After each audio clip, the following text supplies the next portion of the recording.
Thank you, Julie. Developing here at 9 o'clock, police searching for the driver who sped away from a traffic stop in Miramar, hitting a police officer. Here is Sky 10 flying over that scene. The officer was seriously injured, rushed to the hospital. That is where we have Local 10's Trent Kelly live right now with more developing details. Trent, you've been on the story all morning. What do we know? Well, Eric, I want to go ahead and set the scene for you. This all took place just behind us here, right in front of those Chase Bank ATMs. The officer was trying to stop a driver who was here to pull out cash, but that's when the driver sped off, taking out the officer and sending him to the hospital with serious injuries. I can tell you that the officer was struck. It appears that he was run over by the vehicle.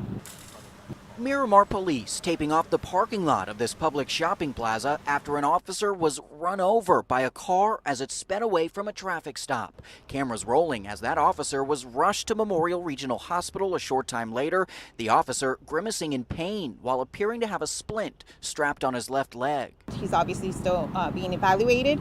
However, I can tell you is that his injuries do not appear to be life-threatening. According to police, it all started around 4:30 this morning when that officer tried stopping a suspect who was seen driving recklessly. He eventually caught up to the driver in this shopping plaza off Miramar Parkway near Southwest 68th Avenue. The officer exited his vehicle, approached the driver, who at that point in time was attempting to use the ATM machine.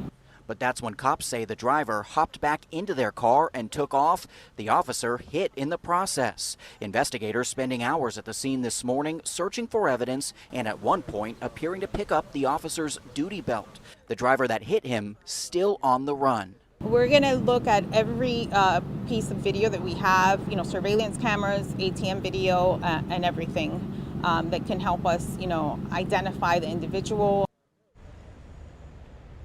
And back out here at the scene, you can still see some of the orange spray paint left out here on the pavement, marking the spot where that officer's cruiser was parked. You can see the scene is pretty much cleared out at this point. We are told, by the way, that this officer was part of a pilot program in which they do utilize body cameras. So he was equipped with a body camera. That body camera was believed to be rolling at the time. We're told detectives will be reviewing that footage very closely throughout the day, trying to ID this driver. As soon as we get a possible name or even a description of the driver or that car, we will let you know. You can stay up to date on social media. For now, that's the very latest live in Miramar. Trent Kelly, Local 10 News.